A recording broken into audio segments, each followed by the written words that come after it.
Good morning. आज हम लोग बात करेंगे बेटा इलेक्ट्रिक फ्लक्स की। हमने पिछले क्लास में इलेक्ट्रिक लाइन ऑफ फोर्स पढ़ लिया। जो इलेक्ट्रिक फ्लक्स का बेटा बेसिक है वो इलेक्ट्रिक लाइन ऑफ फोर्स है। तो एक बार थोड़ा सा इलेक्ट्रिक लाइन ऑफ फोर्स हल्का सा रिवाइज कर लेते हैं। हमने ये पढ़ा पिछले क्लास में बेटा कि अगर हमारे पास में चार्ज है, मान लीजिए पॉजिटिव चार्ज है, और हमें उसकी लाइन ऑफ फोर्स बनाना है, तो हम लोग क्या करते थे, इसके बगल में एक छोटा सा टेस्ट चार्ज रखते थे। टेस्ट चार्ज मतलब स्मॉल पॉजिटिव चार्ज। इस प्लस कैपिटल क्यू की हमें लाइन ऑफ फोर्स बनाना है, उसके बगल में एक टेस्ट चार्ज रखेंगे क्यू नॉट और छोड़ देंगे उसको। तो ये कैपिटल क्यू उसको रिपेल करेगा, तो ये इस पाथ पे मूव करेगा, ये इस रास्ते मूव करेगा, क्यू नॉट इस रास्ते मूव करेगा, और इस रास्ते को, इस पाथ को बोलेंगे इलेक्ट्रिक लाइन ऑफ फोर्स। अगर इसको यहां रखेंगे तो ऐसे मूव करेगा, यहां रखेंगे तो ऐसे मूव करेगा, तो इसको बेटा क्या बोलेंगे, लाइन ऑफ फोर्स बोलेंगे, इलेक्ट्रिक लाइन ऑफ फोर्स बोलेंगे। तो इलेक्ट्रिक लाइन ऑफ फोर्स क्या होता है, path followed by charge particle. A positive charge particle जो इलेक्ट्रिक फील्ड में पाथ फॉलो करता है, जब उसको रेस्ट से रिलीज किया जाता है, that is known as electric line of force. अब इलेक्ट्रिक फ्लक्स बेटा क्या होता है, देखिए जो लाइन ऑफ फोर्स है ये किसी एरिया को क्रॉस करेंगे, तो जितनी लाइन ऑफ फोर्स किसी एरिया को नॉर्मली परपेंडिकुलर, मतलब परपेंडिकुलर क्रॉस करेंगी, उसी को बेटा बोलेंगे हम electric flux. So electric flux is number of line of force crossing an area normally। जितनी लाइन ऑफ फोर्स एरिया को नॉर्मली क्रॉस करेंगी उसे हम बोलेंगे इलेक्ट्रिक फ्लक्स। आइए बोर्ड पे समझते हैं। जैसे मान लीजिए बेटा एक छोटा सा हमारे पास एक सरफेस है, जैसे मान लीजिए मेरा हाथ है, तो हैंड इज अ सरफेस, एक सरफेस है बेटा हमारे पास। ये जो सरफेस बेटा है इसके पास एरिया ds है। d मतलब स्मॉल और s मतलब सरफेस एरिया। s मतलब सरफेस एरिया, d मतलब स्मॉल, s मतलब सरफेस एरिया, तो ds मतलब स्मॉल सरफेस एरिया।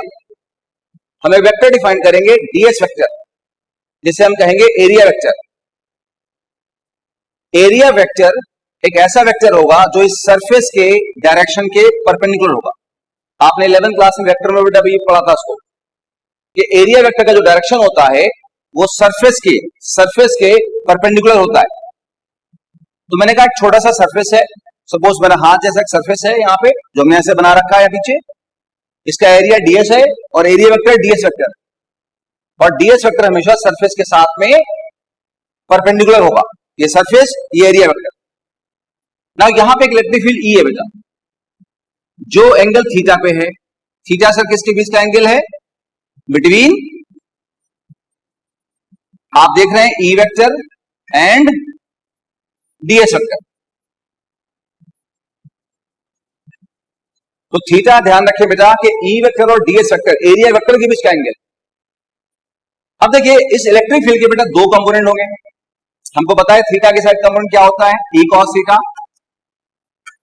तो इसका ये कंपोनेंट होगा E cos थीटा, थीटा की साइड, और ये बेटा क्या होगा, E sin थीटा। तो इस इलेक्ट्रिक फील्ड के बेटा दो कंपोनेंट हो गए, थीटा की side E cos theta, other side E sin theta.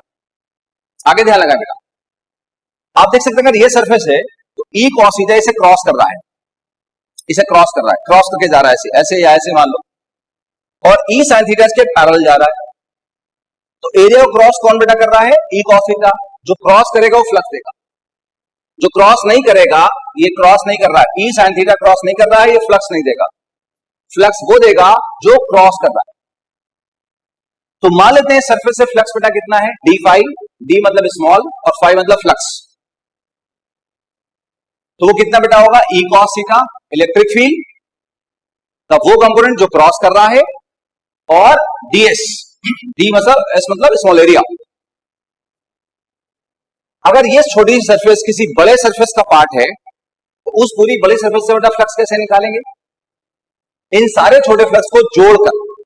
कैसे जोड़ेंगे मतलब, ऑफ कोर्स इंटीग्रेट कर देंगे हम, तो वह टोटल फ्लक्स जो होगा वो होगा इंटीग्रल d फाई, और इसको उठा के हम यहां बेटा पुट कर देंगे। ना लिख सकते हैं फाई, इसे लिख सकते हैं बेटा E डॉट ds, जैसे आपको 11th क्लास की वेक्टर से याद होगा, डॉट प्रोडक्ट याद होगा बेटा, ए डॉट बी क्या होता है, ए डॉट बी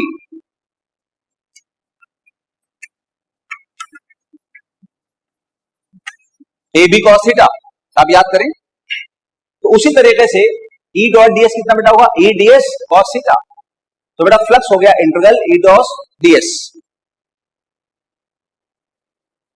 अब अगर सपोज करो बेटा कि हमारे पास इलेक्ट्रिक फील्ड अगर कांस्टेंट है कहीं पर, तो हम उसे इंटीग्रेट नहीं करेंगे, तो इंटीग्रल डीएस को लिख सकते हैं यहां से एस या ए या एस एक ही बात है। जो एस है सरफेस एरिया, तो उसको ए भी बोल सकते हैं, ए बोले एस बोले क्या फर्क पड़ता है, वो तो सिंबल है, सिंबल कुछ भी बोल दो।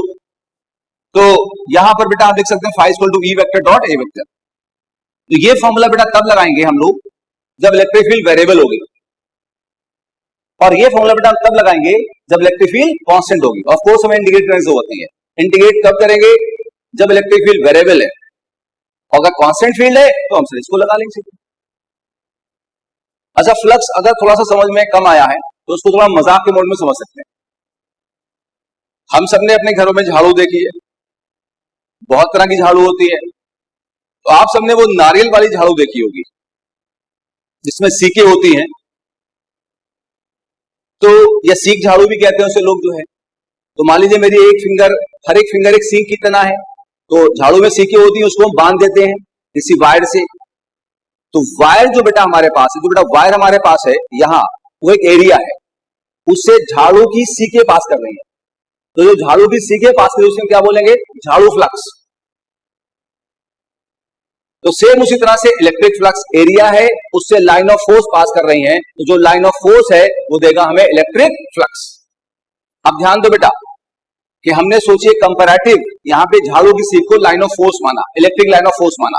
तो जो लाइन ऑफ फोर्स है वो इस एरिया से पास कर रही है जितनी, उतनी लाइन ऑफ फोर्स को हम बोलेंगे इलेक्ट्रिक फ्लक्स। सिंपल, आसान सा बेटा बिल्कुल। अब कुछ क्वेश्चंस की बात करते हैं तो कॉन्सेप्ट बेटा क्लियर होगा और क्लैरिटी आएगी।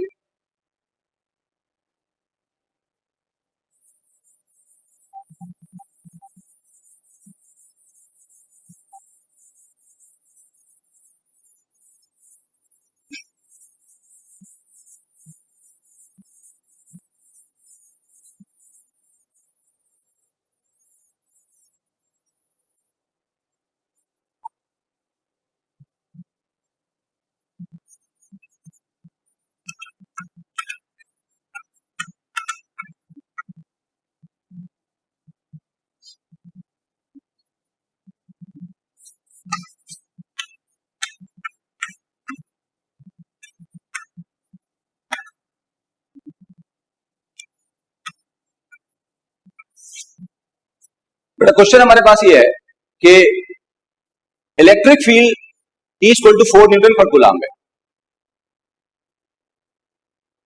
और एक एरिया है 2 मीटर स्क्वायर का। जो इलेक्ट्रिक फील्ड बेटा है वो इस एरिया का जो सरफेस है उससे एंगल बना रहा है 30 डिग्री। तो angle made by E with surface is 30 डिग्री। इलेक्ट्रिक फील्ड दे रखी है बेटा हमें 4 न्यूटन पर कूलम्ब, एरिया है 2 मीटर स्क्वायर। इलेक्ट्रिक फील्ड जो है वो एंगल बना रही है सरफेस के साथ में, कितना बेटा 30। तो बताना है कि फ्लक्स कितना होगा। तो बेटा अभी हमने क्या पढ़ा, ये सरफेस बेटा हमारे पास, मान लो सरफेस बेटा हमारे पास है, इस सरफेस का ये बेटा हमारा एरिया वेक्टर होगा जिसको हमने डीएस बोला था। अभी जैसी जरूरत वैसा लिख लेंगे, अगर कहीं वेरिएबल है तो हम डीएस लिख देंगे, कहीं कांस्टेंट वैल्यूज है तो हम ए लिख देंगे। यहां फील्ड कांस्टेंट दे रखी बेटा है, एरिया बेटा भी कांस्टेंट है, तो फिर हमें इंटीग्रेशन में जाना नहीं है, तो हम डीएस लिखेंगे नहीं, हमने ए लिख दिया। अच्छा, इलेक्ट्रिक फील्ड मान लीजिए बेटा ऐसे है। अब देखिए सर, लाइन हमने खींच ली, ये सरफेस है बेटा, ये सरफेस है बेटा, ये सरफेस हमारे पास ऐसा है। ये जो सरफेस है इससे जो इलेक्ट्रिक फील्ड बेटा एंगल कितना बना रहा है 30। ध्यान दे क्वेश्चन में जो एंगल है बेटा वो इलेक्ट्रिक फील्ड का सरफेस से है, तो सरफेस ये है, ये सरफेस है मेरा हाथ, इससे जो इलेक्ट्रिक फील्ड है वो एंगल 30 बना रही है सर। ऐसे इलेक्ट्रिक फील्ड है यहाँ पे और ये इलेक्ट्रिक फील्ड 30 एंगल बना रही है, तो ये एंगल बेटा कितना हो जाएगा 60। इलेक्ट्रिक फील्ड का एरिया वेक्टर से एंगल कितना हो जाएगा 60। हम जानते हैं बेटा एरिया वेक्टर जो होता है सरफेस के परपेंडिकुलर होता है। अच्छा फॉर्मूला बेटा अभी हमने क्या पढ़ा, phi equal to E vector dot of DS vector. इसको लगाने की जरूरत नहीं है क्योंकि फील्ड कांस्टेंट है, एरिया कांस्टेंट है, तो क्या करेंगे बेटा हम इसको लगाएंगे ई डॉट ए को, क्योंकि फील्ड कांस्टेंट है और ये भी वेक्टर फॉर्म में है। फील्ड यहां स्केलर फॉर्म में दे रखी है तो उसका हम कन्वर्ट कर लेंगे, तो हम जानते हैं कितना होगा बेटा ई ए कॉस ऑफ थीटा। तो यहां से ई कितना बेटा हमारे पास है 4 into A is 2 into cos of 60। ध्यान रखें इस थीटा जो है बेटा ये फॉर्मूले में ये angle between electric field and area vector है। ध्यान दे फिर से कि थीटा जो है बेटा ये वाला angle between electric field and area vector है और एरिया वेक्टर हमेशा सरफेस के परपेंडिकुलर होगा। एरिया वेक्टर हमेशा सरफेस के परपेंडिकुलर होगा और ये theta angle between electric field और एरिया वेक्टर है। ये इलेक्ट्रिक फील्ड का सरफेस से एंगल नहीं है, ये एरिया वेक्टर और इलेक्ट्रिक फील्ड का एंगल है। सो यहां वैल्यू पुट करते बेटा, तो फाई इक्वल टू कितना हो जाए बेटा हमारे पास में cos 60 कितना होता है हाफ, तो ये हो गया 4 इंटू 2 इंटू हाफ, तो 2 2 कैंसिल हो जाएगा बेटा, क्या आंसर आया 4 न्यूटन पर कूलम मीटर स्क्वायर। यूनिट याद करें ना याद करें कुछ फर्क नहीं पड़ता, मैंने आपसे पहले भी कहा हमें यूनिट्स को याद करने की खास जरूरत नहीं है बेटा। हम लोग सिंपल क्या करेंगे भाई, फॉर्मूला याद है यूनिट्स याद है। जैसे आप जानते हैं कि इलेक्ट्रिक फील्ड क्या होती है, force per unit charge, electric field is force upon charge. Force की यूनिट क्या होती है न्यूटन, चार्ज की कूलम तो न्यूटन पर कूलम, तो force upon charge, force Newton, charge coulomb बेटा, तो फोर्स पर कूलम न्यूटन पर कूलम, तो इलेक्ट्रिक फील्ड की क्या हुई न्यूटन पर कूलम, एरिया की यूनिट हम सब जानते हैं मीटर स्क्वायर, तो न्यूटन पर कूलम मीटर स्क्वायर। तो ये हो गया हमारा फ्लक्स एक पर्टिकुलर केस में बेटा। आगे बढ़ते हैं, अगले क्वेश्चन की बात करते हैं।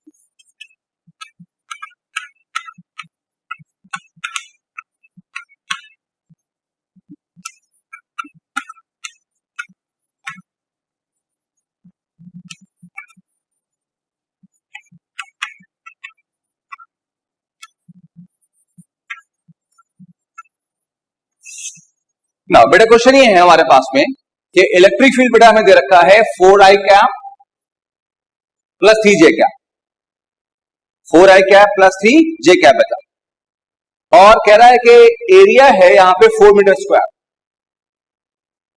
ये एरिया जो बेटा हमारे पास है वो पैरेलल टू एग्जैक्ट प्लेन है, area is parallel to exact plane. तो बताना है कि इस इलेक्ट्रिक फील्ड का इस एरिया से कितना फ्लक्स पास करेगा। इलेक्ट्रिक फील्ड दे रखी है, एरिया देखा है, कह रहा है area is parallel to exact plane, तो बताइए कितना फ्लक्स पास करेगा इस एरिया से इस फील्ड का। आइए स्टार्ट करते हैं।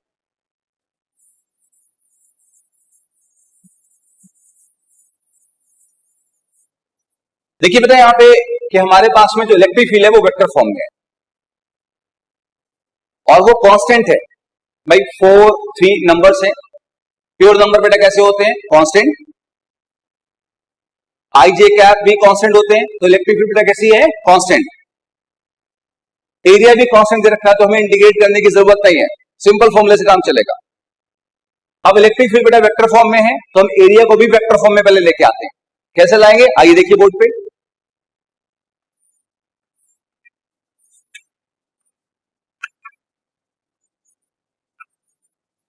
देखिए एक्स एक्सिस बेटा राइट साइड में, ऊपर वाई एक्सिस, और ये बेटा बाहर हमने बना लिया जेड एक्सिस, तो ऐसे दिखाना पड़ेगा, होगा वो ऐसे ही। अब देखिए ये बेटा एक्स एक्सिस राइट है और ये बेटा जेड एक्सिस है, ये वाला ये जेड बेटा एक्सिस है और ये बेटा हमारा एक्स एक्सिस एक्स और ये बेटा जेड हो गया। तो ये जो बेटा प्लेन बनेगा ये वाला, ये कौन सा प्लेन होगा, एक्स जेड। ये बेटा हमारा एक्स जेड प्लेन होगा। ऑफ कोर्स ये प्लेन कौन सा होगा आप बता सकते हैं, एक्स है वाई है, तो ये बेटा प्लेन कौन सा होगा, एक्स वाई प्लेन। अब देखिए यहां पे कह रहा है कि जो एरिया है वो parallel to X Z plane है। ये एक्स जेड प्लेन है बेटा, ये एरिया यहां है इसके पैरेलल, मतलब इसी प्लेन में सोचिए रखा हुआ है, ये एरिया एक्स जेड प्लेन में ऐसे रखा हुआ है। सो ये एरिया बेटा इसी प्लेन में रखा हुआ है। अब जो एरिया वेक्टर बेटा होगा वो इसके परपेंडिकुलर होगा बेटा। हम जानते हैं, अभी बात की हमने कि हमेशा एरिया वेक्टर कैसा होगा बेटा, सरफेस के परपेंडिकुलर ना। अब एरिया वेक्टर बेटा कैसे लिखा जाएगा, देखिए आप जानते हैं इधर एक कैप होता है, आई कैप। आप जानते हैं आई कैप का मतलब क्या होता है, वेक्टर अलोंग एक्स एक्सिस। इधर कौन सा होता है, जे कैप। इधर कौन सा होता है बेटा, आपको याद होगा, के कैप। आई कैप, जे कैप, के कैप। ना ए वेक्टर जो बेटा हमारे पास है उसे कैसे लिखेंगे, इस एरिया वेक्टर की मैग्नीट्यूड बेटा कितनी है, 4, और ये कहां की तरफ है, ऊपर कौन सा कैप है, जे कैप, उसे लिखेंगे 4 जे कैप। बेटा आप जानते हैं कि वेक्टर में दो चीजें होती हैं, क्या क्या, मैग्नीट्यूड और डायरेक्शन। तो एरिया वेक्टर जब लिखेंगे तो उसके बाद दो बातें लिखेंगे, मैग्नीट्यूड लिखेंगे और डायरेक्शन लिखेंगे। डायरेक्शन किससे शो होता है बेटा, आई कैप, जे कैप और के कैप से। तो एरिया वेक्टर की मैग्नीट्यूड कितनी थी, 4, डायरेक्शन बेटा कहां की तरफ था, ऊपर की तरफ था, तो हमने उसे जे कैप लिख दिया। हाँ अगर ये राइट होता वेक्टर तो हम क्या लिखते, आई कैप। अगर बाहर होता तो बेटा क्या लिखते, हम लोग उसे के कैप लिखते। आप जानते हैं 11th क्लास से। तो एरिया वेक्टर लिखा 4 जे कैप। अब फ्लक्स निकालना बेटा है तो हम जानते हैं फाई वेक्टर कितना, फाई कितना बेटा होगा हमारे पास में, ई vector dot of A vector. E vector बेटा हमारे पास कितना है, 4i cap plus 3j cap.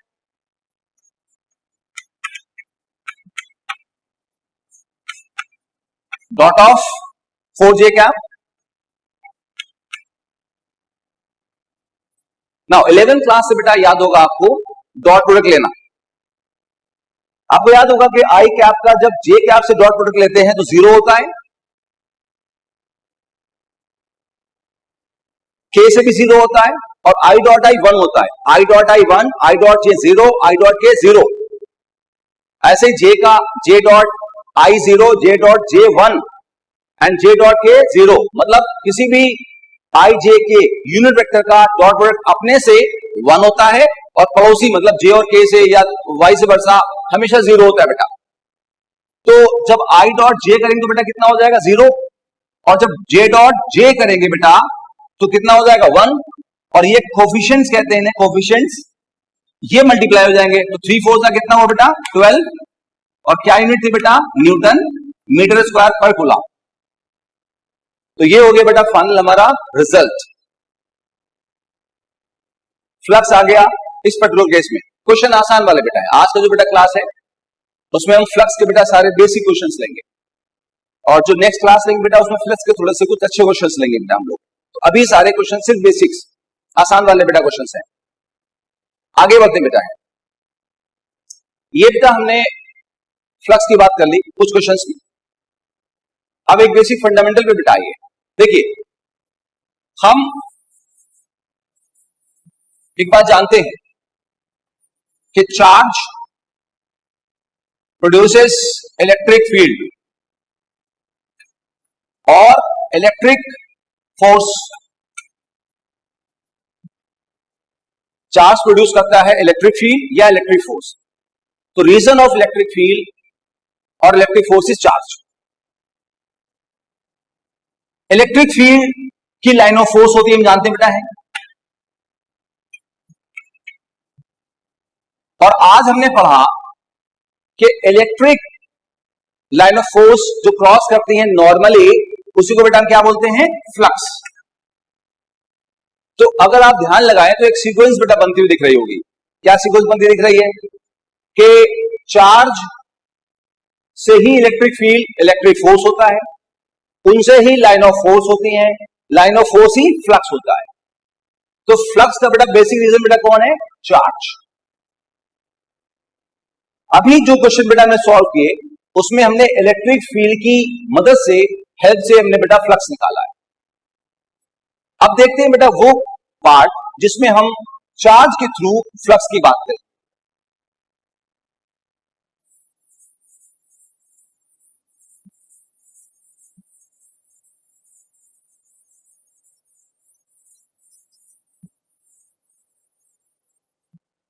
Now हमने एक आइडिया लिया बेटा यहां पे कि सारे चीजों का जो बेसिक रीजन बेटा है वो चार्ज। अब चार्ज कैसे फ्लक्स प्रोड्यूस करता है बेटा, उसके लिए थोड़ा सा बेस बनाना पड़ेगा। उसके लिए हमें जरूरत है सॉलिड एंगल की।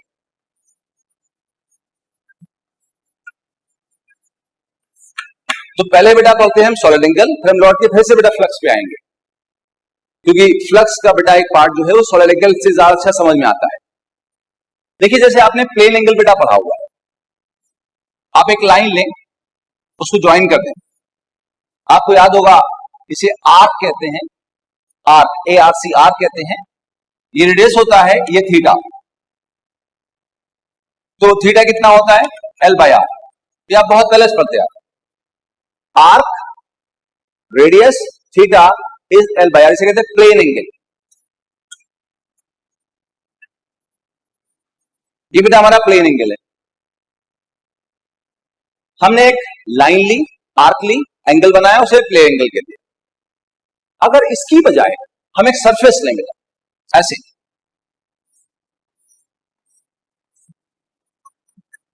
और उसे कहीं से ज्वाइन करें, तो ये जो एंगल बेटा बनेगा, ये एंगल यहां पे, इसे कहेंगे सॉलिड एंगल। अगर सरफेस एरिया S है, रेडियस R है और सॉलिड एंगल ओमेगा है, तो ओमेगा बेटा कहेंगे हम लोग omega equal to S/R²। Omega equal to sir S/R²। Solid angle समझ नहीं आया? एग्जांपल लेते हैं। आइसक्रीम खाने के शौकीन होंगे, गर्मियां चल रही वैसे भी आइसक्रीम खाते होंगे। कॉर्नेटो पसंद होगी, कोन वाली, तो कॉर्नेटो लीजिए बेटा, उसकी आइसक्रीम को फेंक दीजिए, नहीं, चलिए खा लीजिए, और आइसक्रीम खाने के बाद कोन बचा लीजिएगा। कोन बच गई ना, जो कोन बेटा है उसमें ऊपर जगह खाली हो गई, वहां हाथ लगा लो। Your hand will behave like a surface. आपका हाथ सरफेस हो गया, और कोन के वर्टेक्स पे वहां गोल गोल एंगल बन रहा है। दैट गोल गोल circular angle is known as solid angle. आपका जो हाथ है वो सरफेस है, आपका हाथ सरफेस है, और सरफेस का एरिया बेटा कितना है? S। और जो कोन की यहां से लंबाई है वो रेडियस होगी R। तो ओमेगा बेटा कितना होगा? S/R²। तो ओमेगा इज S/R²।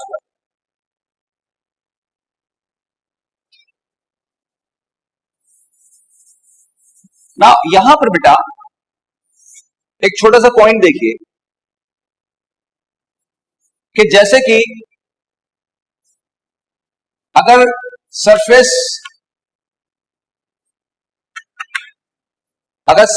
और रेडियस सिमेट्रिक है, इसका मतलब क्या है बेटा? देखिए ऐसे,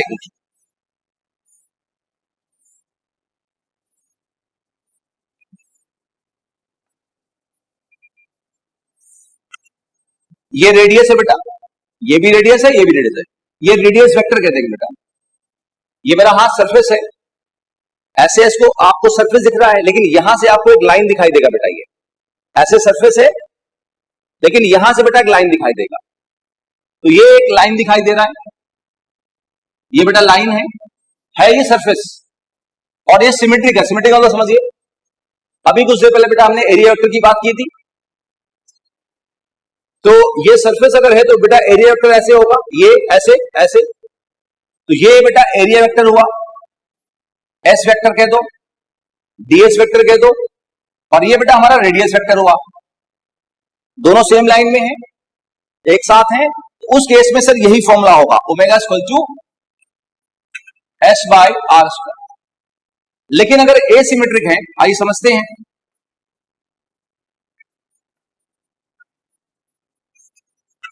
एसिमेट्रिक मतलब बेटा ये ऐसे,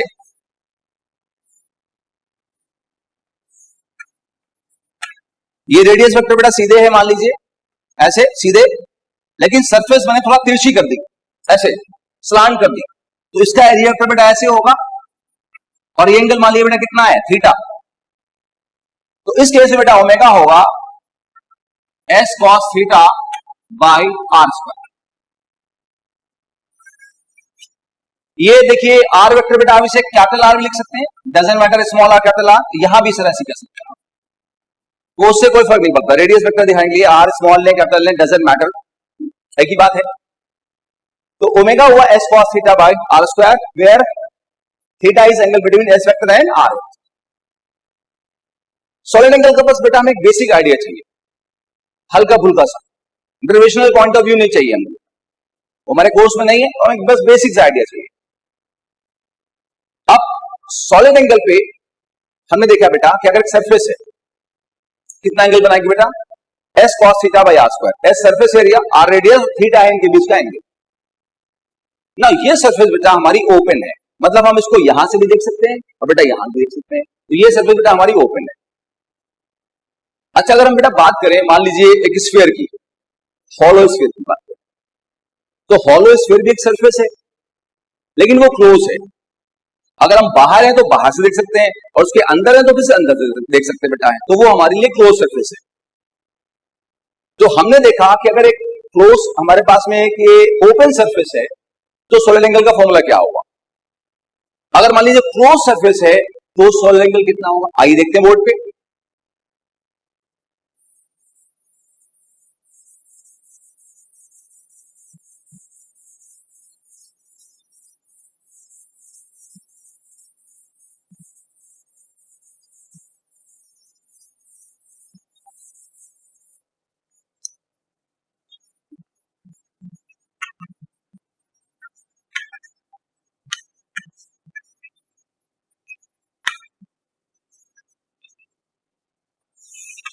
बेटा हम बात करने वाले हैं solid angle due to close surface.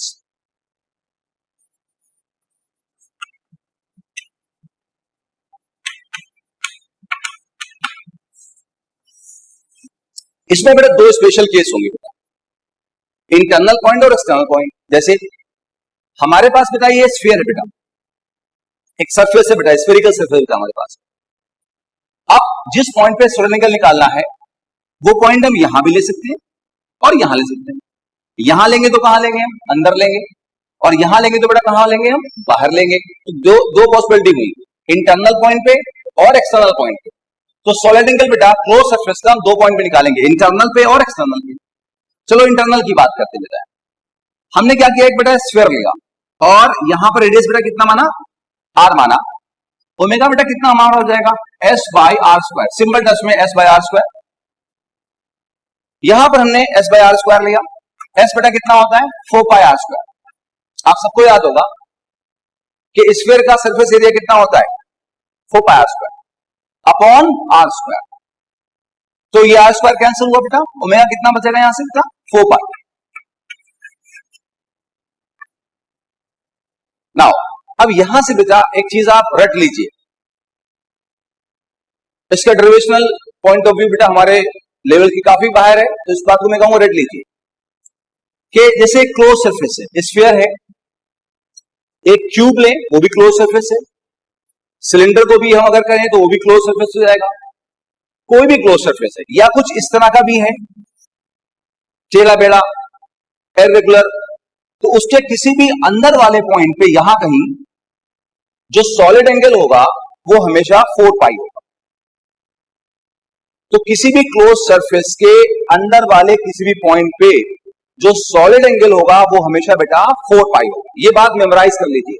हमने एक स्पेशल केस लिया स्फीयर का, उसका सेंटर लिया और प्रूफ किया, लेकिन मैं कह रहा हूं इस चीज को अब याद कर लीजिए, जनरलाइज कर दीजिए बिना विदाउट प्रूफ कि कोई भी क्लोज सरफेस आपने किसी पॉइंट पे, चाहे वो सेंटर हो चाहे ये कोई भी पॉइंट हो, एंगल कितना बनाएगा 4 pi. Without derivation you have to memorise कि कोई भी क्लोज सरफेस अपने अंदर वाले किसी भी पॉइंट पे जो एंगल बनाएगा वो 4 पाई होगा, चाहे जैसी सरफेस हो और चाहे जो अंदर वाला पॉइंट हो। सेकेंड पार्ट की बात करते हैं, एट एक्सटर्नल पॉइंट।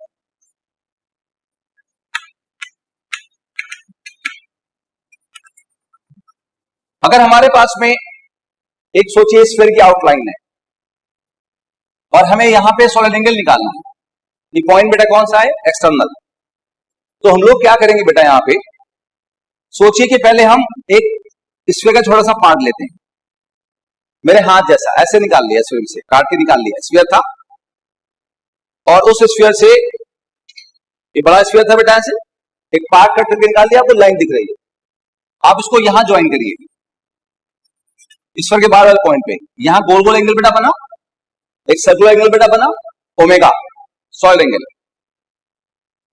अच्छा, अगर हम बड़ा सरफेस लें यहां से यहां तक का, हमने बेटा यहां से यहां तक का सरफेस लिया, और अगर हम ज्वाइन करें बेटा तो देखिए जो एंगल बेटा है वो पहले से बड़ा हो गया। क्यों? सरफेस एरिया जब बढ़ेगा तो सॉलिड एंगल भी बढ़ेगा। डायरेक्ट में ऐसे इंक्रीज किया तो आपका सॉलिड एंगल भी इंक्रीज किया। लेकिन एक बात पे ध्यान लगाइए, देखिए अगर हम यहां से यहां तक का लें ये सरफेस ऐसे ले और फिर यहां ज्वाइन करें तो आप देखिए कि सॉलिड एंगल अब डिक्रीज करना शुरू कर गया। तो पहले वो इंक्रीज करेगा सरफेस एरिया के साथ साथ, फिर डिक्रीज करेगा। अगर हम फिर बेटा यहां से लेके यहां तक का लें ये तो आप देखिए ये चोंच बंद हो गई। क्या मतलब हुआ इसका? ये सॉलिड एंगल बेटा कितना हो जाएगा, अब यहां से बेटा हमें आगे जो कैरी ओवर करना है वो ये है, मेमोराइज करना बेटा है, आगे के लिए यूज आएगा कि कोई भी क्लोज सरफेस जो हमारे पास है किसी भी तरह की, वो अंदर वाले किसी भी इंटरनल पॉइंट पे कितना सॉलिड एंगल बनाएगा 4 पाई, और एक्सटर्नल पॉइंट पे बेटा कितना बनाएगा 0। ये बात हमें याद रखना है, आगे हमें काम आएगी।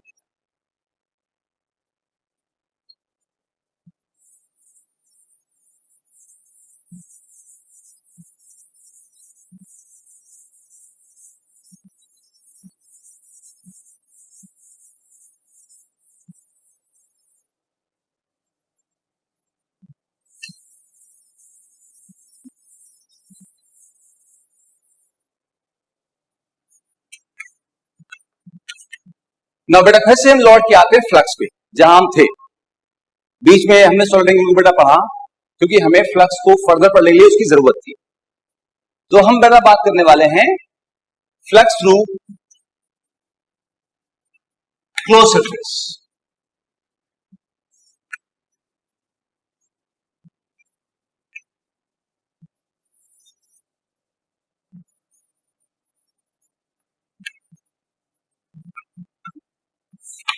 हम बात करने वाले बेटा है क्लोज सरफेस से कितना फ्लक्स होगा।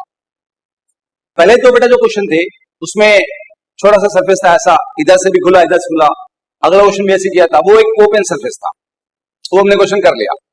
अब क्लोज सरफेस से बेटा कितना फ्लक्स होगा उसकी बात करते हैं। एग्जांपल लेते हैं बेटा, देखिए ये बेटा हमारे पास में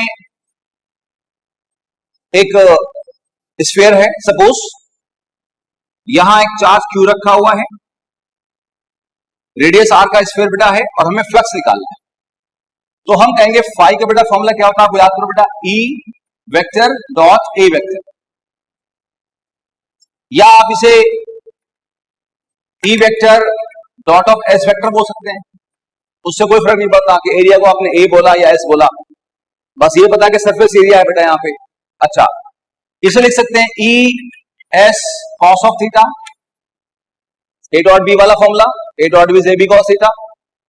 नाउ आप जानते हैं बेटा कि अगर एक पॉइंट चार्ज क्यू है तो हमने पिछले क्लास में पढ़ा कि पॉइंट चार्ज की इलेक्ट्रिक फील्ड कितनी होती है, K Q by R square into S cos of theta. और अभी अभी बेटा हमने पढ़ा कि आप इसको अगर देखें तो यहां से जो फ्लक्स बेटा है क्या हो जाएगा, के अब सॉरी, ये चार्ज स्मॉल क्यू लिख देता हूं मैं, वरना फिर कंफ्यूजन होगा। Doesn't matter capital Q small Q. तो के क्यू, और ये बेटा देखिए क्या है, अभी पढ़ा हमने ओमेगा। तो फ्लक्स का बेटा फॉर्मूला आ गया हमारे पास में फाई इक्वल टू के क्यू ओमेगा। अब आपको समझ में आ गया होगा कि हमने ओमेगा सॉलिड एंगल क्यों पढ़ा। अब फर्दर देखिए बेटा, और इससे बहुत आसान कुछ क्वेश्चन हो जाएंगे। यहां देखिए दो पॉसिबिलिटी है। ये चार्ज जो है इस क्लोज सरफेस के अंदर भी हो सकता बेटा है और बाहर भी, तो दो पॉसिबिलिटी है। तो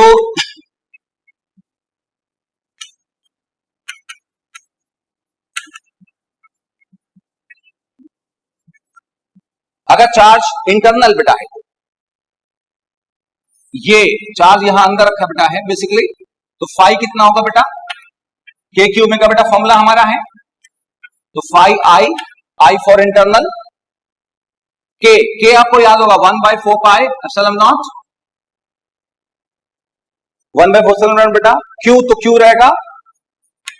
और अभी पढ़ा बेटा हमने कि कोई भी क्लोज सरफेस अपने इंटरनल पॉइंट पे कितना सॉलिड एंगल बनाता है, 4 पाई।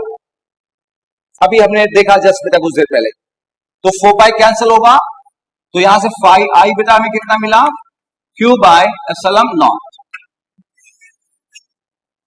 और इसे बेटा मेमोराइज कर ले कि अगर चार्ज इनसाइड है तो बेटा कितना फ्लक्स देगा, क्यू बाय एप्सिलॉन नॉट। अच्छा, अगर ये एक्सटर्नल चार्ज है,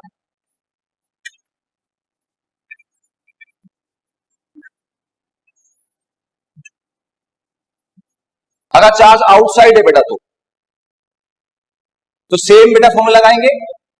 नाउ फाई एक्सटर्नल बेटा कितना होगा, के क्यू इंटू ओमेगा बेटा कितना है, 0।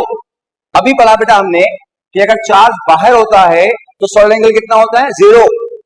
तो यहां से बेटा फाई एक्सटर्नल बेटा कितना हो जाएगा हमारा, 0, क्योंकि सॉलिड एंगल 0 होता है। अब बेटा हमें इस बात को रट डालना है अच्छे से, क्योंकि आगे हमें यही काम आने वाला है कि अगर क्लोज सरफेस है तो उसमें दो पॉसिबिलिटी है, charge can be inside as well as outside. अगर चार्ज बेटा इनसाइड है तो फ्लक्स होगा क्यू बाय एप्सिलॉन नॉट, और अगर चार्ज आउटसाइड है तो फ्लक्स होगा 0। अगेन प्लीज मेमोराइज कर लें, यही सब बेटा यूज होगा। क्लोज सरफेस है, इंटरनल चार्ज है, उसके अंदर चार्ज है, तो Q by epsilon not flux होगा। अगर चार्ज बाहर है तो फ्लक्स कितना बेटा होगा, 0। अब इसमें एक दो छोटे छोटे बेटा क्वेश्चन जो मैं आपको नोट की फॉर्म में लिखा देता हूं, मैं इसको रख कर देता हूं।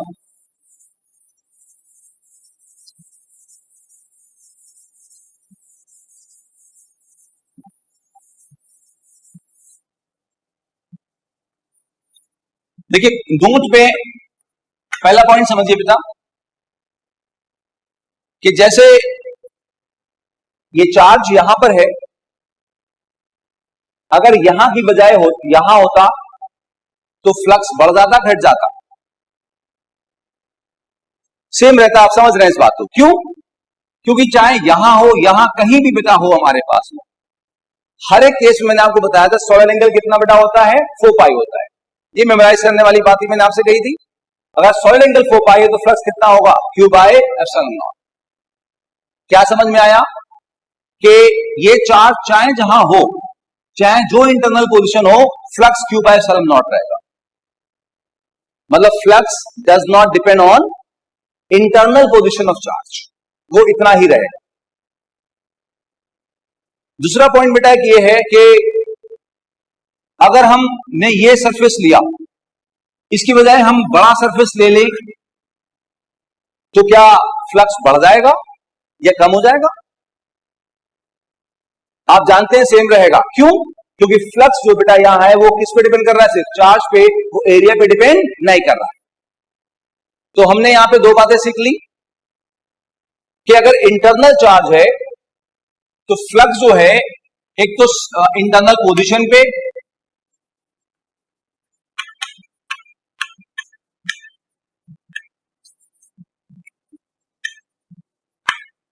और दूसरा सरफेस एरिया पे डज नॉट डिपेंड।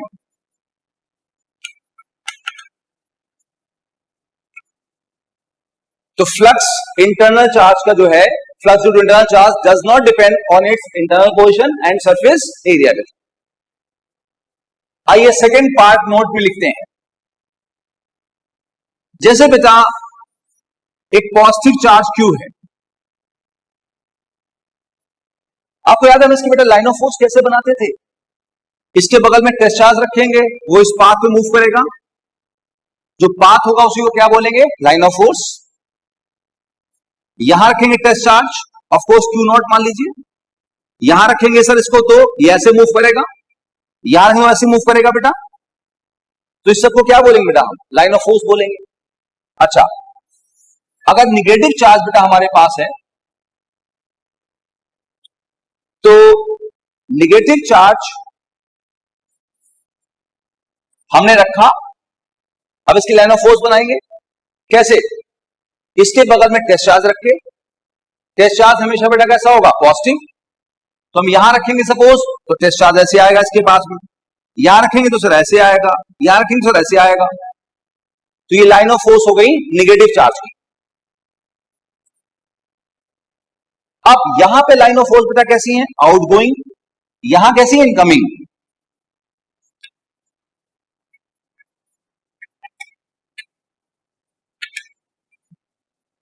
जब बेटा वो आउटगोइंग फ्लक्स बोले तो इसका मतलब चार्ज पॉजिटिव होगा, अगर वो इनकमिंग बोले तो इसका मतलब बेटा वो निगेटिव होगा। ध्यान रखेंगे, outgoing flux signifies positive charge and incoming flux signifies negative charge. Outgoing flux का पॉजिटिव चार्ज होता है, इनकमिंग से बेटा निगेटिव होता है, और vice versa. Second point note कर लीजिए। थर्ड पॉइंट की बात करते हैं।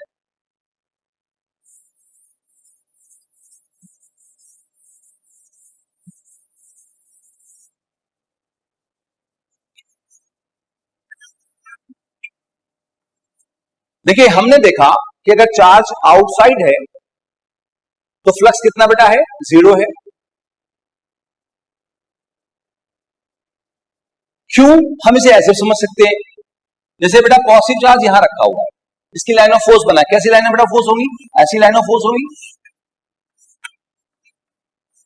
ऐसी बेटा लाइन ऑफ फोर्स होगी।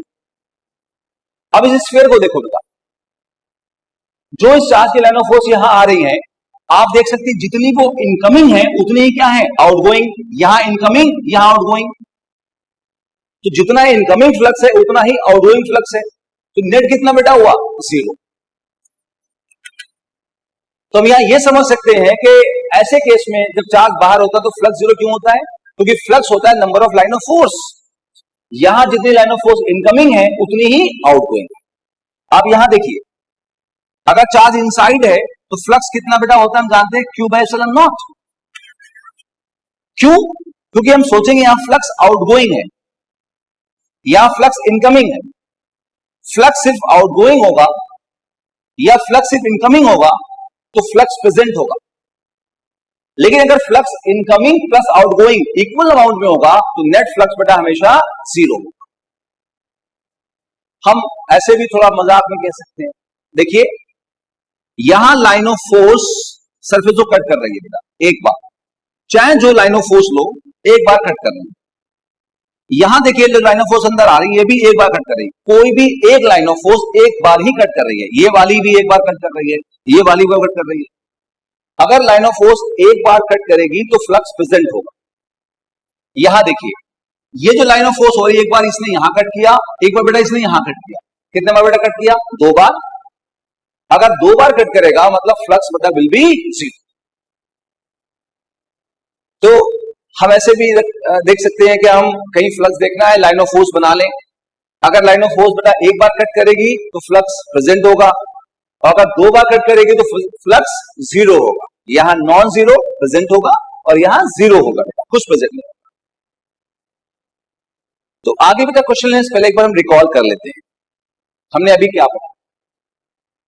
क्लोज सरफेस है, चार्ज है तो कितना फ्लक्स? अगर क्लोज सरफेस के अंदर चार्ज है तो फ्लक्स कितना होगा, Q बाय एप्सिलॉन नॉट। और अगर बाहर चार्ज है तो बेटा फ्लक्स कितना होगा, 0। अगले सारे बेटा क्वेश्चंस में हम यही प्रॉपर्टीज यूज करेंगे बेटा, वन बाय वन।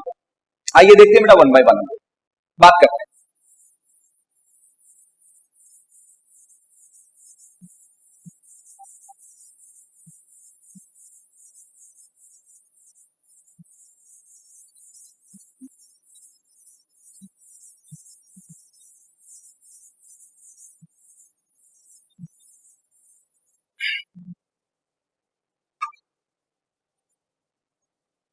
देखिए हमारे पास में एक हेमिस्फीयर बेटा है, एक हेमिस्फीयर बेटा हमारे पास। पहला क्वेश्चन की बात करते बेटा है, और ये हेमिस्फीयर के सेंटर पे चार्ज Q। तो बताना बेटा ये है कि इस हेमिस्फेरिकल सरफेस से कितना फ्लक्स पास करे। क्वेश्चन क्लियर हुआ? एक हेमिस्फेरिकल सरफेस या हेमिस्फीयर, उसके सेंटर पे चार्ज Q रखा हुआ है, बताना बेटा है कि हेमिस्फीयर से कितना फ्लक्स पास करेगा। अब देखिए हम जानते हैं हेमिस्फीयर लाइक अ कटोरा कैसा होता है, ओपन होता है, क्लोज होता है, तो वो ओपन सरफेस है। हमने जो भी कॉन्सेप्ट पढ़ा बेटा वो किससे है, क्लोज सरफेस से। तो जब भी कभी ओपन सरफेस होगा ऐसे केसेस में बेटा will try to close it, हम उसे बंद करना चाहेंगे। हम क्या करेंगे बेटा, इसके ऊपर एक और हेमिस्फीयर लगा देंगे, एक और कटोरे पे कटोरा लगा देंगे, तो उसको हम बंद कर देंगे। अच्छा पूरा क्या बेटा बन गया, स्फीयर बन गया। अब ध्यान रखें कटोरे पे कटोरा ही लगाएंगे, प्लेट नहीं लगा सकते, कुछ और नहीं लगा सकते, कटोरे पे कटोरे लगेगा। ध्यान रखें सिमेट्री के लिए सिमेट्रिक सरफेस होना चाहिए। तो एक पूरा स्फीयर बन गया। तो हम जानते हैं कि ये चार्ज अंदर है, हमें एक बात याद करके चलना पड़ेगी, अगर अंदर चार्ज है तो कितना फ्लक्स होगा, Q बाय एप्सिलॉन नॉट, और बाहर होगा एक्सटर्नल होगा तो कितना होगा, 0। ये मेमोराइज करिए, अगले सारे क्वेश्चन में बेटा ये बात मेमोराइज रखिएगा। किसी भी सरफेस के इंटरनल चार्ज होगा तो कितना फ्लक्स प्रोड्यूस करेगा, Q बाय एप्सिलॉन नॉट, और एक्सटर्नल बेटा होगा तो कितना फ्लक्स होगा, 0। इस बात को मेमोराइज रखिएगा, तभी क्वेश्चन सब बहुत आसान लगेंगे आपको। अब ये पूरा स्फीयर बना, क्लोज सरफेस बना, चार्ज उसके इनसाइड है, तो कितना फ्लक्स प्रोड्यूस करेगा इस फॉर्मूले से, Q बाय एप्सिलॉन नॉट। हमें निकालना क्या था बेटा, हेमिस्फीयर, हेमिस्फीयर से निकालना था। इस स्फीयर के कितने टुकड़े हैं, 2, तो आधा फ्लक्स इसमें जाएगा, आधा फ्लक्स इसमें जाएगा, तो कितना बेटा हो जाएगा, ये हो जाएगा 5 sphere by 2, that is Q by 2 epsilon not. आधा फ्लक्स ऊपर आधा नीचे, या आप ऐसे करो लाइन ऑफ फोर्स बेटा बनाओगे जब ऐसे, तो आधी लाइन ऑफ फोर्स ऊपर जाएंगी और आधी लाइन ऑफ फोर्स नीचे, हाफ लाइन ऑफ फोर्स ऊपर और हाफ बिलो, तो हाफ फ्लक्स उसमें गया और हाफ फ्लक्स नीचे आ गया, तो कितना फ्लक्स बेटा आया, Q बाई 2 एप्सिलॉन। हेमिस्फीयर के through flux Q by 2 epsilon. यही कॉन्सेप्ट लगाना। अगला क्वेश्चन लेते हैं और आइडिया आपको आएगा।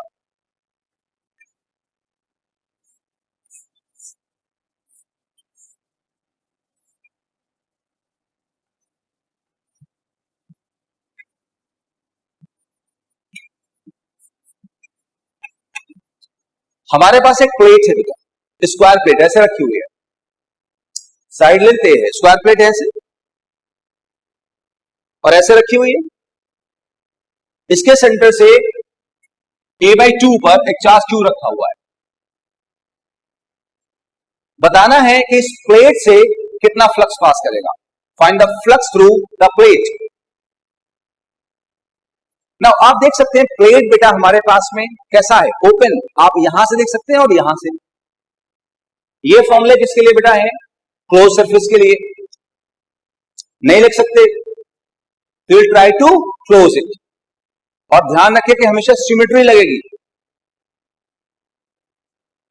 आंसर निकाल सकते हैं, यस, काफी लोगों का आंसर आ भी गया। क्या करना बेटा हमें है कि हम यहां पर इसे सिमेट्रिकली क्लोज करेंगे। तो अगर प्लेट हमारे पास है तो सिमेट्री के लिए हम और प्लेट्स लगाएंगे। हमने एक प्लेट पीछे लगा दी, एक प्लेट यहां लगा दी, एक प्लेट ये ऊपर लगा दी और बाकी बेटा प्लेट लगा दी। तो सोचिए हमने क्यूब बना लिया।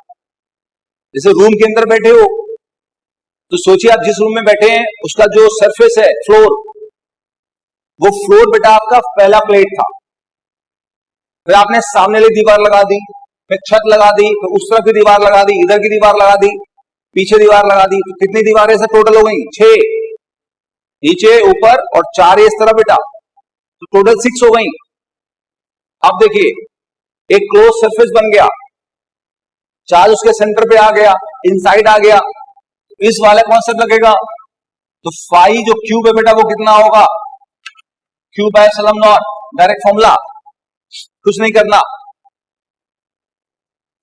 अब ये जो फ्लक्स बेटा है वो एक क्यूब के पास है और क्यूब में प्लेट्स हैं। कितने प्लेट्स हैं? 6। तो जो प्लेट पे फ्लक्स आएगा सोचिए वो 6 जगह बढ़ जाएगा। प्लेट का फ्लक्स जो है क्यूब के फ्लक्स का 1/6 होगा बेटा, 6 गुना कम होगा, 6 पार्ट कम होंगे। तो जो भी फ्लक्स होगा चार्ज का जो क्यूब से पास करेगा वो 6 प्लेट पे जाएगा, हर तरफ, ऊपर नीचे लेफ्ट राइट फ्रंट बैक, तो 6 जगह जाएगा। तो प्लेट फ्लक्स इसका 1/6 आएगा, 5 क्यूब बाई 6 आएगा। तो पुट कर दो बेटा यहां पे कितना हो जाएगा?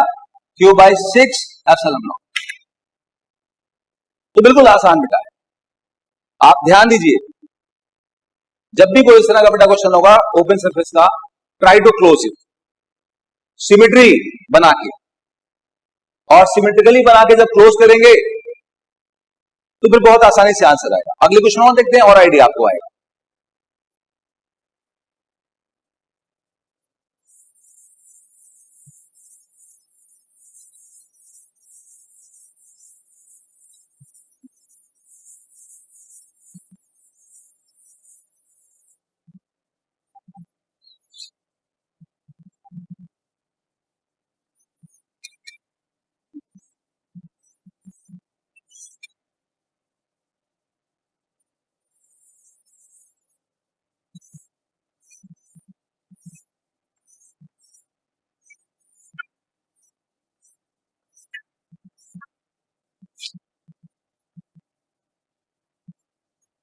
देखिए बेटा हमारे पास में क्यूब है और क्यूब के जो साइड है बेटा उसके फेस पे एक चार्ज क्यू रखा है। तो बताना है कि इस चार्ज का इस पूरे क्यूब से, होल क्यूब से कितना फ्लक्स पास करेगा।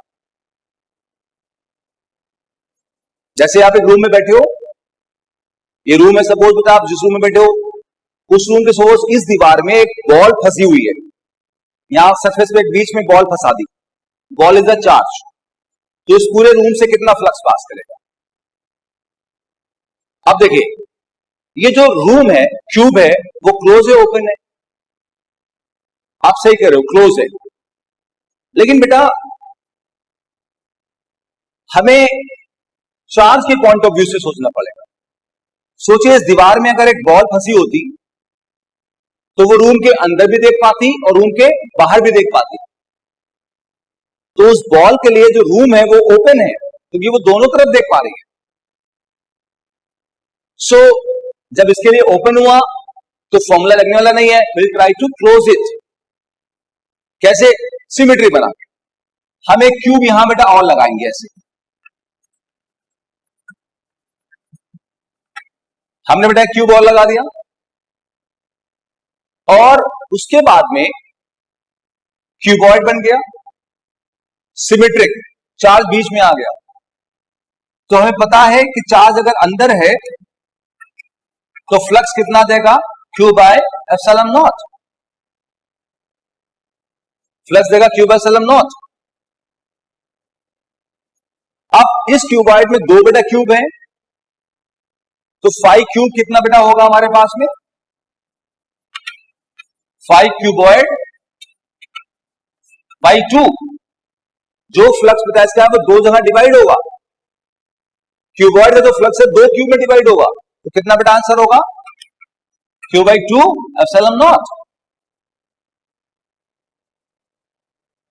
आगे बात करते हैं।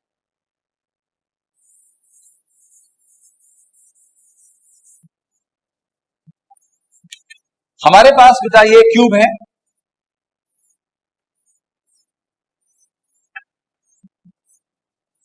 और इस बेटा क्यूब के एच पे चार्ज रखा हुआ है, एच के सेंटर पे, एच के सेंटर पे चार्ज रखा है बेटा। तो बताना है कितना फ्लक्स होगा, गेस कर सकते हैं आप?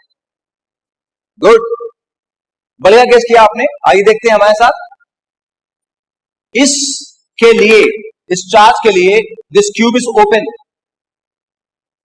अच्छा वैसे तो क्लोज है क्यूब, लेकिन इसके लिए तो खुला हुआ है, इसको अंदर भी दिख रहा है बेटा और बाहर भी।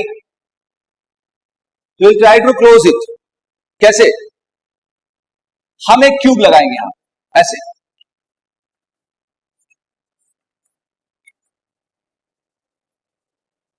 अब दो क्यूब हुई, अब भी क्लोज नहीं, ऊपर से दिख रहा है। तो क्या ऊपर से बेटा हम एक क्यूब से ढक देंगे इसको? नहीं, अगर हमने एक क्यूब यहां लगाया तो सिमेट्री नहीं बनेगी, सिमेट्री बनाना है हमको। तो हम एक क्यूब बेटा यहां ऐसे लगाएंगे ऐसे, और एक क्यूब बेटा हम यहां लगाएंगे ऐसे। कितने बेटा क्यूब हो गए? 4। अब सिमेट्री बनी, तो ये बड़ा सा एक क्यूबॉइड बनेगा। तो उस क्यूबॉइड से कितना फ्लक्स होगा? Q by epsilon not. हम जानते हैं अगर अंदर चार्ज होगा तो कितना फ्लक्स होगा? क्यू बाय एप्सिलॉन नॉट होगा। और इस क्यूबॉइड में बेटा कितने क्यूब है? 4। तो क्यूबॉइड का फ्लक्स 4 जगह डिवाइड हो जाएगा। तो 5 क्यूब कितना बेटा होगा? 5 क्यूबॉइड बाय 6, सॉरी 4। तो ये हो गया बेटा क्यू बाय 4 एप्सिलॉन नॉट। ना इसी तरह से बेटा कोई भी क्वेश्चन होगा, हमें क्या करना है? उसको सिमेट्रिकली क्लोज करना है, और फिर आंसर बहुत आसान है उसके बाद। अगला क्वेश्चन देखते हैं बेटा हम लोग।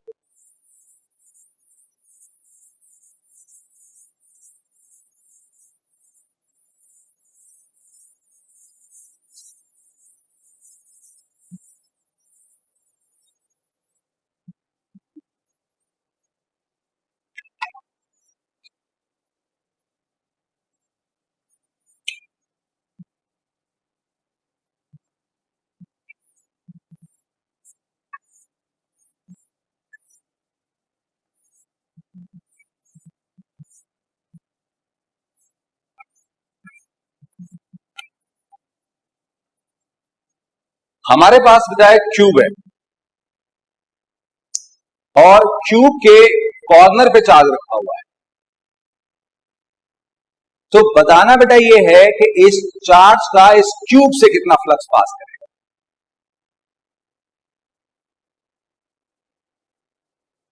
और इस क्यूब के किसी एक प्लेट से कितना पास करेगा। दो पार्ट हैं, एक तो हमें निकालना है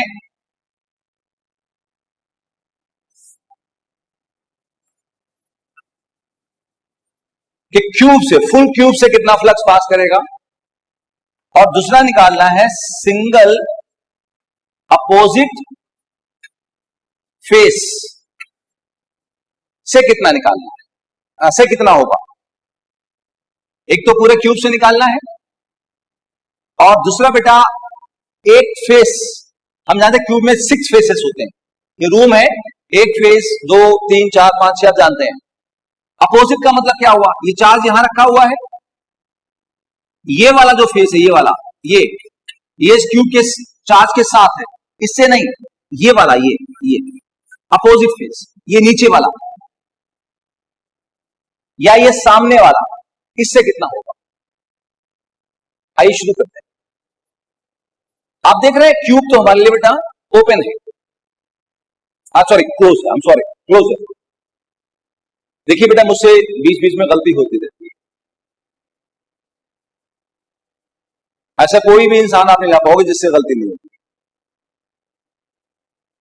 हम सबसे गलती होती है। मेन है कि बेटा हमें फौरन अपनी गलतियों को एक्सेप्ट कर लें। अगर हम वाकई अच्छे इंसान बनना चाहते हैं तो अपनी गलतियों को फौरन मान लें। गलती करना बुरी बात नहीं है, गलती ना मानना बुरी बात होता है। आइए देखते हैं, यहां पर हमारे पास चार्ज है और पहले हम फर्स्ट पार्ट क्यूब पे जाते हैं। तो हम जानते हैं क्यूब हमारा क्लोज है, लेकिन इसके लिए ओपन है, इसको अंदर भी दिख रहा, बाहर भी दिख रहा है। तो try to close it symmetrically. कैसे? क्यूब्स लगा, हम एक क्यूब बेटा यहां लगाएंगे, ऐसे दो क्यूब हुए, दो क्यूब सामने लगाएंगे बेटा, ऐसे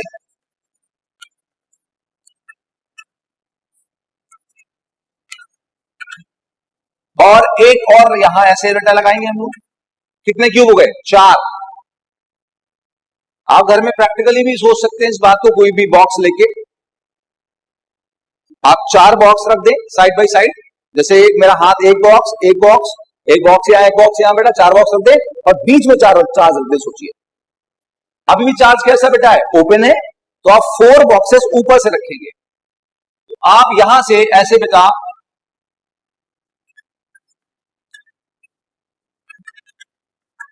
एक ये हुआ, फिर ऐसे ये एक ये बेटा होगा, फिर 2 सामने की तरफ होंगे। टोटल बेटा कितने होंगे? 8, 8। ना ये बड़ा सा क्यूब बना, इस बिग क्यूब के अंदर कितना फ्लक्स होगा? Cube epsilon not. और इस बिग क्यूब में बेटा कितने क्यूब बेटा है? 8। तो फ्लक्स 8 जगह बढ़ जाएगा। तो फाई जो क्यूब है हमारा, मतलब स्मॉल क्यूब जो हमारे पास था बेटा स्टार्टिंग में, तो ऐसे 8 क्यूब इसके अंदर है, तो फ्लक्स 8 जगह बढ़ जाएगा। तो कितना बेटा फ्लक्स होगा? Q by 8 epsilon not. Q by 8 epsilon not.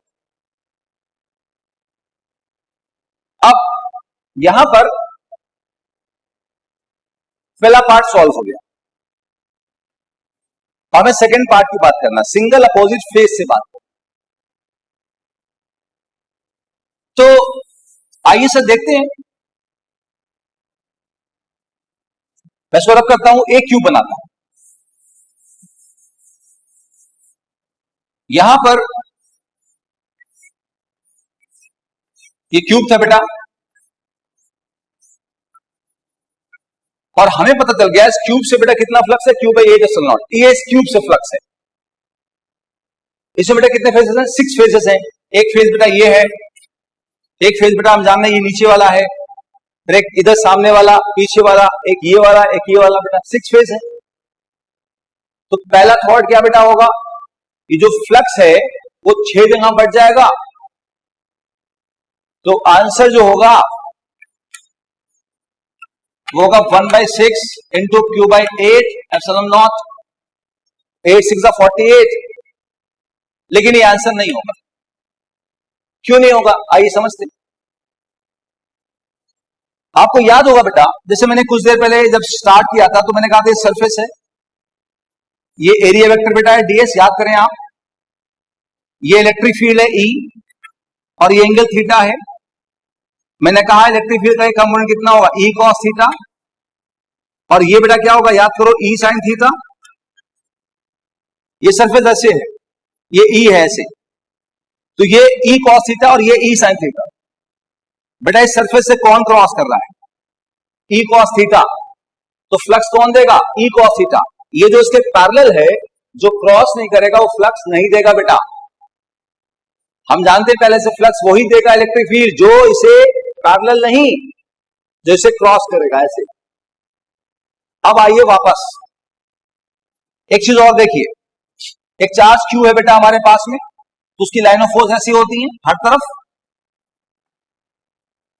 जैसे आपने बॉल खेली होगी, उसमें कुछ बॉल्स पे कांटे कांटे से बने होते हैं, वैसे ही रबराइज बॉल्स आती हैं, जैसे उसपे जैसे प्रोजेक्शंस होते हैं बेटा, कांटे कांटे से बने होते हैं। तो सोचिए जो कांटे वहां लगे हैं उस बॉल पे, रबर बॉल पे, वो लाइन ऑफ फोर्स है। आप जैसे इमेजिन करिए, अब देखिए ये जो चार्ज बेटा यहां से है, सोचिए वही बॉल है जिसमें कांटे से निकल रहे हैं, और क्या होगा? पहले आप इस प्लेट को लीजिए, ये चार्ज बेटा इसमें से कांटे निकलेंगे, तो इसमें कांटे बेटा जो है ये ऐसे जाएंगे, ऐसे इधर ऐसे जाएंगे, यहां पे ऐसे जाएंगे बेटा, तो इस सरफेस को क्रॉस नहीं करेंगे। ऐसे अगर आप इस सरफेस को ले बेटा तो यहां भी क्या होगा, ये सरफेस यहां से इसके चार्ज के बेटा कांटे ये यहां रखा है तो ऐसे जाएंगे, क्रॉस नहीं करेंगे। लेकिन आप इस सरफेस को देखें तो इससे जो कांटे निकलेंगे वो इसे क्रॉस करेंगे, इस वाले को भी क्रॉस करेंगे और जो पीछे बेटा उसे भी क्रॉस करेंगे। तो इस चार्ज के जो लाइन ऑफ फोर्स है, जो कांटे निकलेंगे, सो जस्ट इमेजिन करिए, उससे जो कांटे निकलेंगे, जो लाइन ऑफ फोर्स निकलेंगे, वो इस सरफेस को यहां ऐसे सरफेस बेटा ये चार्ज यहां रखा है तो इसके ऐसे निकलेंगे, यहां इधर ऑफ कोर्स निकलेंगे, लेकिन इसमें ये ऐसे ही जाएंगे सर, यहां इसे क्रॉस नहीं करेंगे सर, क्रॉस सिर्फ यहां करेंगे, क्रॉस यहां करेंगे, क्रॉस पीछे की तरफ करेंगे, इसको भी क्रॉस नहीं करेंगे, इसको, और इस वाले को जो सामने होता है इसे भी क्रॉस नहीं करेंगे। तो 6 सरफेस है, 6 में सिर्फ 3 जगह क्रॉसिंग होगी, 3 जगह क्रॉसिंग होगी, फ्लक्स पास करेगा। जहां पैरेलल जाएगा वहां क्रॉस नहीं करेगा, जहां पैरेलल वहां क्रॉस नहीं करेगा, क्रॉस नहीं करेगा तो फ्लक्स नहीं होगा, जहां क्रॉस करेगा फ्लक्स होगा। तो ये जो फ्लक्स है इस चार्ज का इस क्यूब पे, वो 6 सरफेस पे डिवाइड होना चाहिए था, लेकिन वो 6 पे डिवाइड नहीं हुआ बेटा, वो सिर्फ 3 पे डिवाइड होगा, तो हम यहां 3 कहेंगे बेटा। तो 8 3 कितना बेटा होगा 24, तो आंसर हो जाएगा Q बाई 24 एप्सिलॉन नॉट। एक बात समझिए बेटा कि अगर मान लीजिए कोई चीज कभी समझ नहीं आती है, परेशान नहीं होना है, वीडियो को रिवाइंड करना है, फिर से देखना है, नहीं आई फिर रिवाइंड करो, फिर से देखो, थोड़ा अपना भी थॉट दौड़ा बेटा। यहां पे जैसे मैंने बोर्ड पे बताया, आप अगर फिजिकली रूम में बैठे हैं तो आप सोचिए उस रूम के कॉर्नर पे चार्ज है, और सोचिए वो वहां पे चार्ज मतलब एक बॉल जिसमें कांटे हैं, एंड जस्ट इमेजिन करो कि उसमें से कांटे निकल के आ रहे हैं। अगर कॉर्नर पे बॉल है तो छत में कांटे जो है छत को कांटे स्लाइड करेंगे, उसको क्रॉस नहीं करेंगे। और जैसे मेरे उस कॉर्नर पे मान लीजिए उस कॉर्नर पे मेरे जो है बॉल है, तो इस दीवार पे भी कांटे स्लाइड करते हुए आएंगे, लेकिन जो ग्राउंड बेटा है उसको कांटे यहां पर क्रॉस करेंगे। तो जस्ट ऐसे इमेजिनेशन बनाइए बेटा, तो गारंटेड क्वेश्चन आपको बहुत इजीली समझ में आ जाएगा कि Q बाई 24 एप्सिलॉन नॉट कैसे आंसर होगा। आज का लास्ट क्वेश्चन देखते हैं बेटा इस टॉपिक का हम लोग। अगले क्लास में बेटा हम फिर से इलेक्ट्रिक फ्लक्स पे ही आएंगे, जो कुछ इससे अच्छे लेवल के बेटा प्रॉब्लम है हम उनकी बात करेंगे। ये बेसिक बेटा क्वेश्चन हो गए हमारे, फंडामेंटल सब जगह आते हैं। अगले बेटा कुछ एडवांस क्वेश्चन की, अच्छे क्वेश्चन की बेटा बात करेंगे, मतलब एडवांस मतलब हाई लेवल क्वेश्चन की बात करेंगे हम लोग नेक्स्ट क्लास में।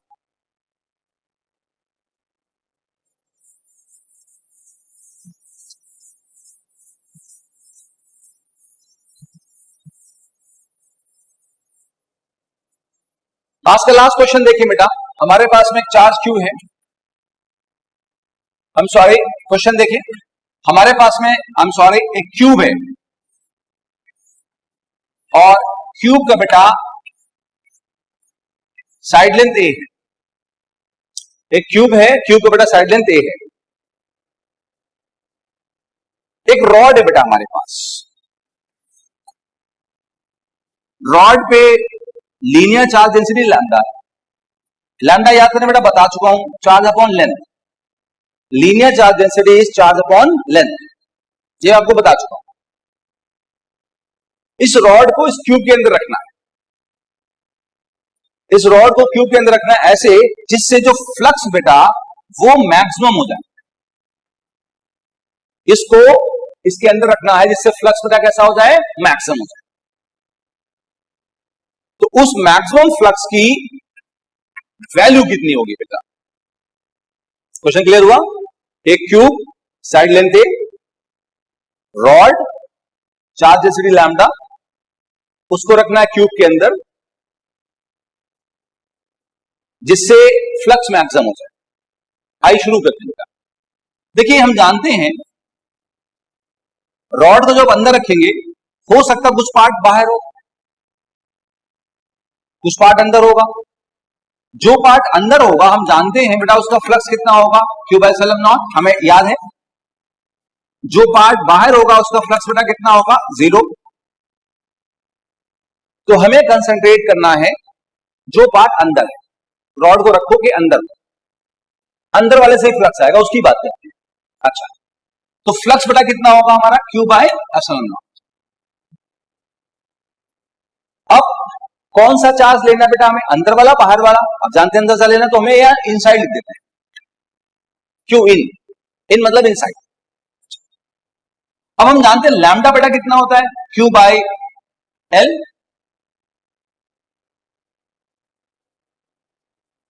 तो लैम्डा चार्ज अपॉन लेंथ, बेटा चार्ज हमारा कितना, लैम्डा इंटू एल, क्रॉस कर दिया। तो अगर इसको हम इनसाइड बोलते हैं तो ये इसको बेटा हमें इनसाइड बोलना पड़ेगा। अगर हम इनसाइड चार्ज लेंगे तो लेंथ भी इनसाइड वाला लेना पड़ेगा, ठीक है। तो फ्लक्स बेटा कितना हुआ हमारे पास में, इसको यहां पुट कर दें, तो lambda L inside upon epsilon not. अब देखिए आपको फ्लक्स कैसा निकालना था, मैक्सिमम निकालना था। तो आप कहेंगे अगर फ्लक्स मैक्सिमम होगा तो ये लैम्डा तो कांस्टेंट है, तो ये एल इनसाइड कैसा होगा, मैक्सिमम, और ये भी कांस्टेंट है ऑफ कोर्स।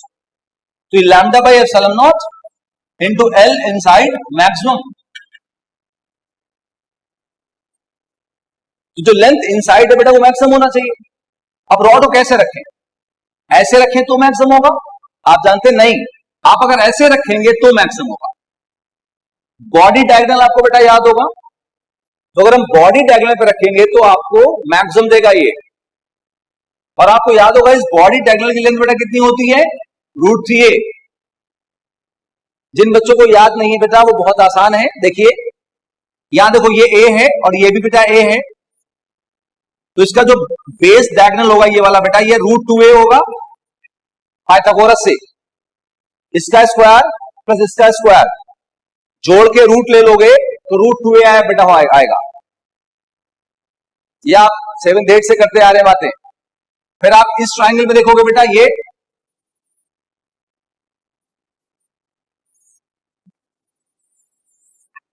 तो ये a है और ये a है, तो अगर आपको ये निकालना तो बेटा कैसे करोगे आप, पाइथागोरस फिर से, इसका स्क्वायर प्लस इसका स्क्वायर, तो बेटा ये आराम से आ जाएगा निकल के। और यही मैक्सिमम लेंथ है बेटा क्यूब के अंदर की, तो यही रॉड की मैक्सिमम लेंथ होगी, तो बेटा आंसर क्या होगा हमारा, lambda √3a by epsilon not. तो ये हुआ बेटा हमारे पास मैक्सिमम फ्लक्स जो इस ट्यूब के अंदर बेटा। ना यहां पर बेटा देखिए हमें पढ़ते हुए कुछ टाइम हो चुका बेटा है, आगे इंशाल्लाह रेगुलर बेसिस पे ऐसे हम आगे बढ़ते रहेंगे। नाउ यहां पर जिन बच्चों को भी प्रॉब्लम हो रही है नोट्स बनाने में, बेटा सिंपल टेक्निक ये है कि आप पहले एक बार पूरा वीडियो देख लीजिए,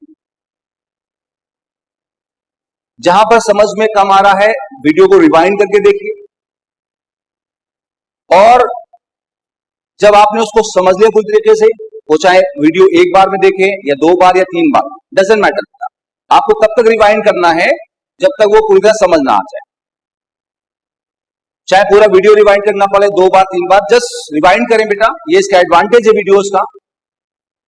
समझने के बाद में उसके नेक्स्ट टाइम जब समझ में आ गया, पेन पेपर लेके बैठिए, हेडफोन आपने लगा रखे बेटा है, मोबाइल या लैपटॉप, बेस्ट होगा बेटा कि लैपटॉप पे देखें।